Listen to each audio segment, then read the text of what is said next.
السلام علیکم ورحمۃ اللہ وبرکاتہ۔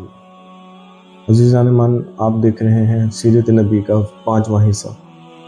رسول اللہ صلی اللہ علیہ وآلہ وسلم جس زمانہ میں پیدا ہوئے، مکہ بت پرستی کا مرکز اعظم تھا، جبکہ خود کعبہ میں 360 بت تھے۔ جیسا کہ اپنی پچھلی ویڈیو میں یہ بیان کر چکا ہوں کہ رسول اللہ صلی اللہ علیہ وآلہ وسلم کے خاندان کا تمغہ امتیاز صرف اس قدر تھا کہ اس صنم کدا کے متولی تھے۔ حضرت صلی اللہ علیہ وآلہ وسلم نے کبھی کسی بت کے آگے سر نہیں جھکایا اور دیگر رسوم جاہلیت میں بھی کبھی شرکت نہیں کی۔ جیسا کہ تاریخ کی کتابوں میں یہ واضح ہوتا ہے، عرب میں افسانہ گوئی کا عام رواج تھا۔ راتوں کو لوگ تمام اشغال سے فارغ ہو کر کسی مقام میں جمع ہو جاتے تھے۔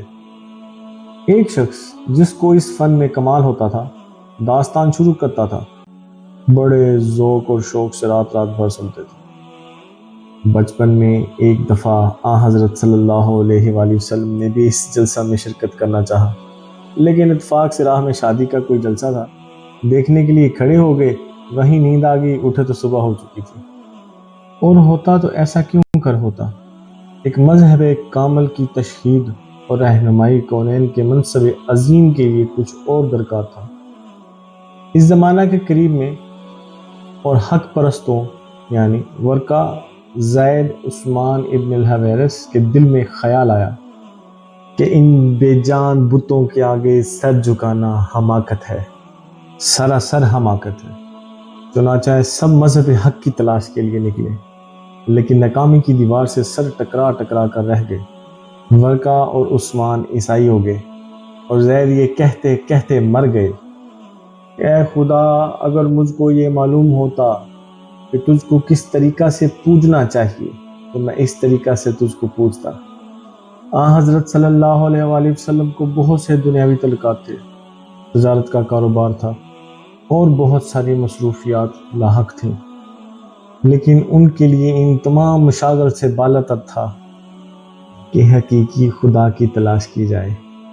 مکہ معظمہ سے 3 میل پر ایک غار ہے جس کو ہیرا کہتے ہیں۔ آپ مہینوں وہاں جا کر قیام فرماتے، مراقبہ کرتے، کھانے پینے کا سامان ساتھ لے جاتے، اگر وہ ختم ہو جاتا تو پھر گھر تشریف لاتے اور پھر واپس غار میں جا کر مراقبہ میں مصروف ہو جاتے تھے۔ اور نبوت کا دیباچہ یہ تھا کہ جو کچھ آپ خواب میں دیکھتے تھے بینہ وہی پیش آتا تھا۔ ایک دن جب کہ آپ حسب معمول غار ہرا میں مراقبہ میں مصروف تھے، فرشتہ غیب نظر آیا کہ وہ آپ سے یہ کہہ رہا تھا، اقرا بسم ربک الذی خلق، خلق الانسان من علق۔ پڑھیں اس خدا کا نام جس نے کائنات کو پیدا کیا ہے، جس نے آدمی کو گوشت کے لوتھڑے سے پیدا کیا ہے۔ پڑھیں کہ آپ کا خدا کریم ہے، وہ جس نے انسان کو قلم کے ذریعے سے علم سکھایا، وہ جس نے انسان کو وہ باتیں سکھائیں جو اسے معلوم نہ تھیں۔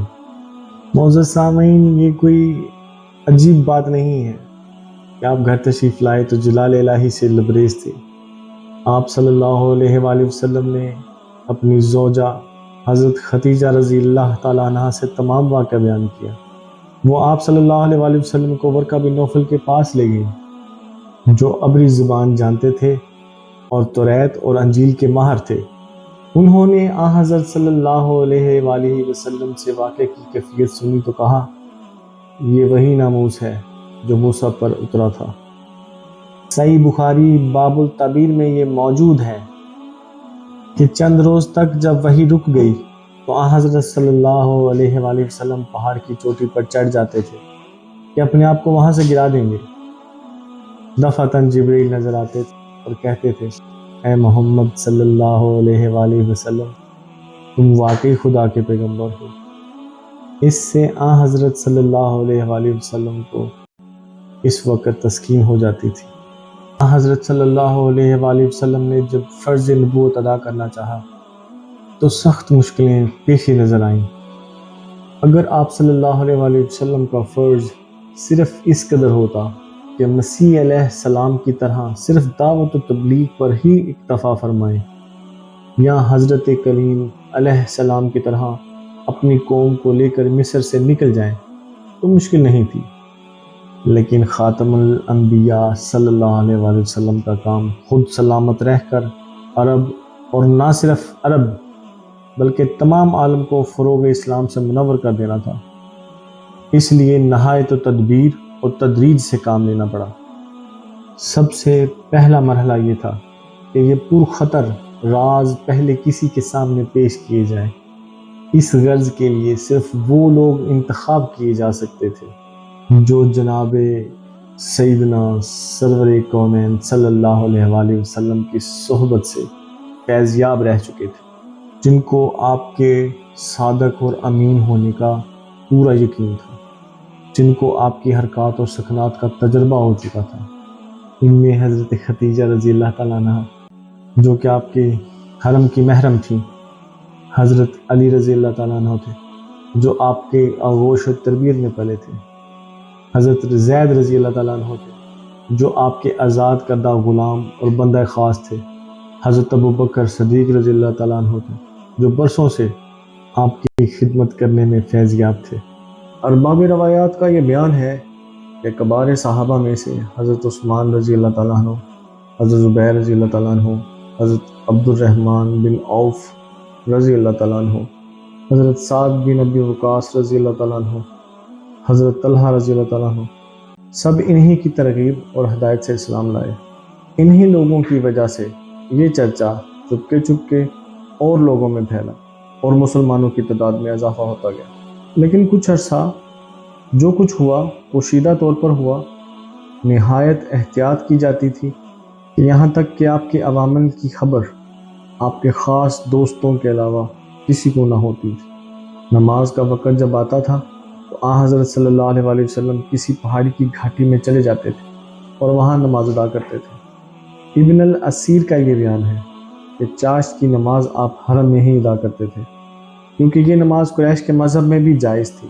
ایک مرتبہ آپ صلی اللہ علیہ وآلہ وسلم حضرت علی رضی اللہ تعالیٰ عنہ کے ساتھ کسی درہ میں نماز پڑھ رہے تھے۔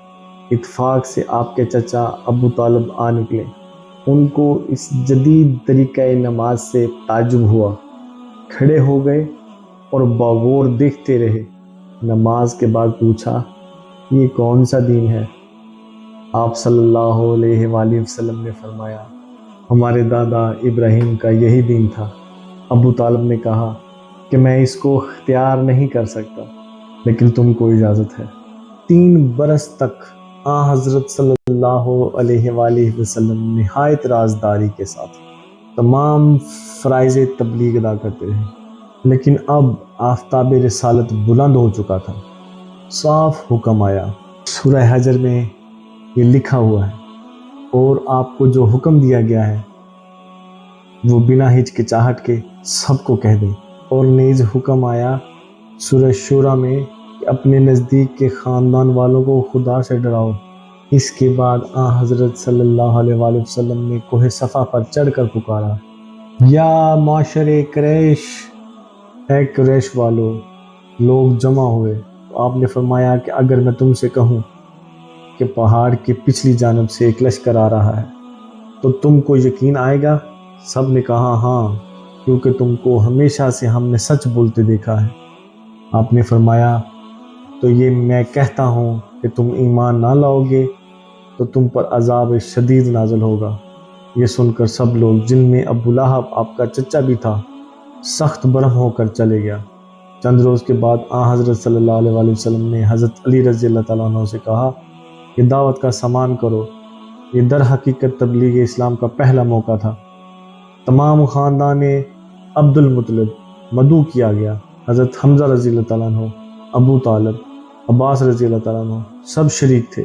حضرت صلی اللہ علیہ وسلم نے کھانے کے بعد کھڑے ہو کر فرمایا کہ میں وہ چیز لے کر آیا ہوں جو دین اور دنیا دونوں کو کفیل ہے۔ کیا کوئی ہے جو اس بار گراں کو اٹھانے میں میرا ساتھ دے گا؟ تمام مجلس میں سناٹا تھا۔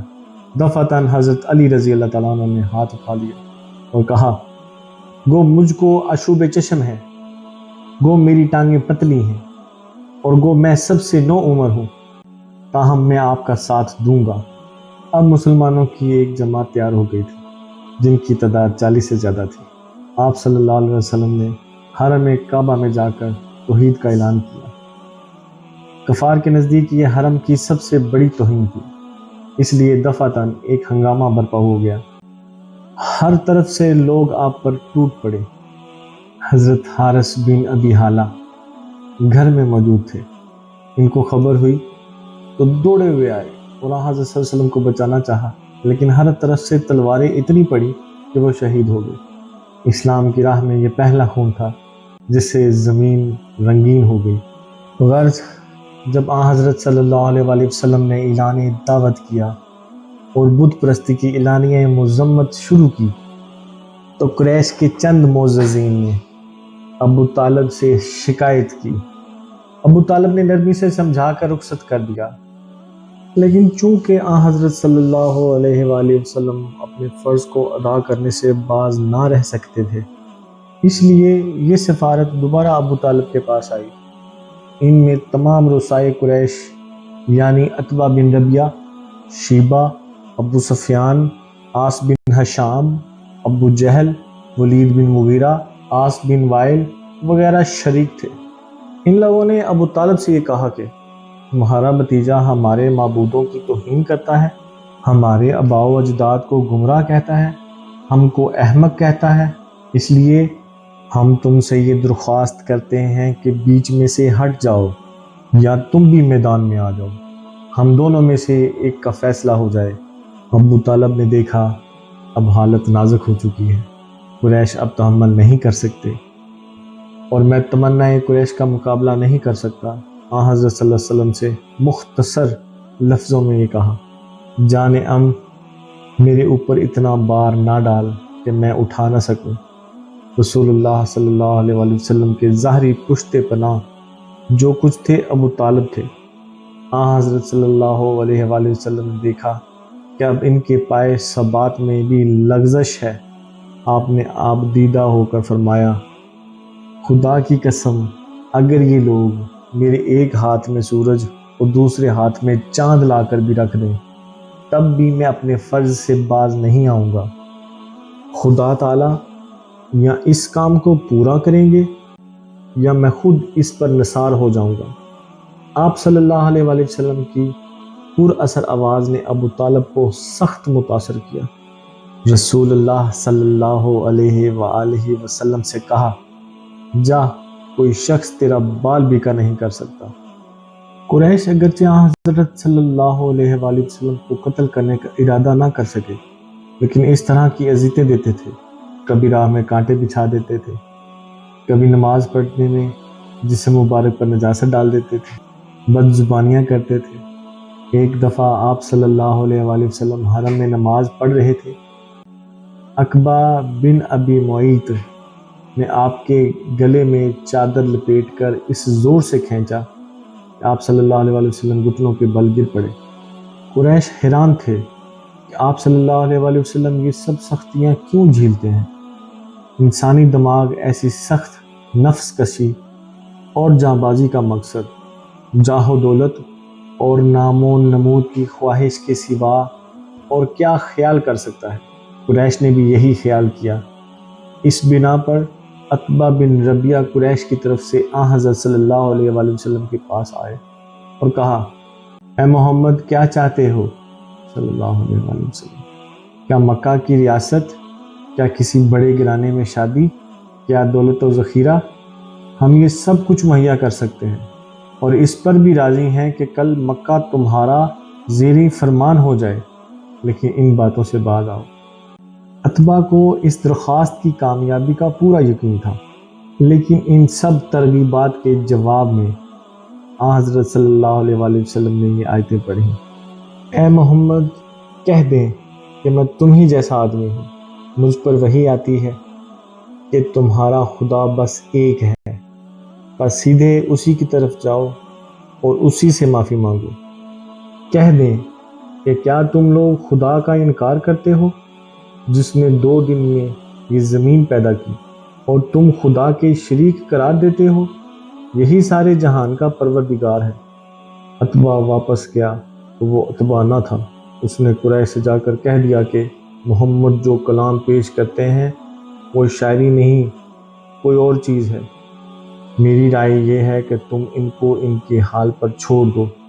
اگر وہ کامیاب ہو کر عرب پر غالب آ جائیں گے تو یہ تمہاری عزت ہے، ورنہ عرب ان کو خود فنا کر دے گا۔ لیکن قریش نے یہ رائے منظور نہ کی۔ امید ہے آج کی ویڈیو آپ کو پسند آئی ہوگی۔ اپنے اس عاجز کو دعاؤں میں یاد رکھیے گا۔ السلام علیکم ورحمۃ اللہ وبرکاتہ۔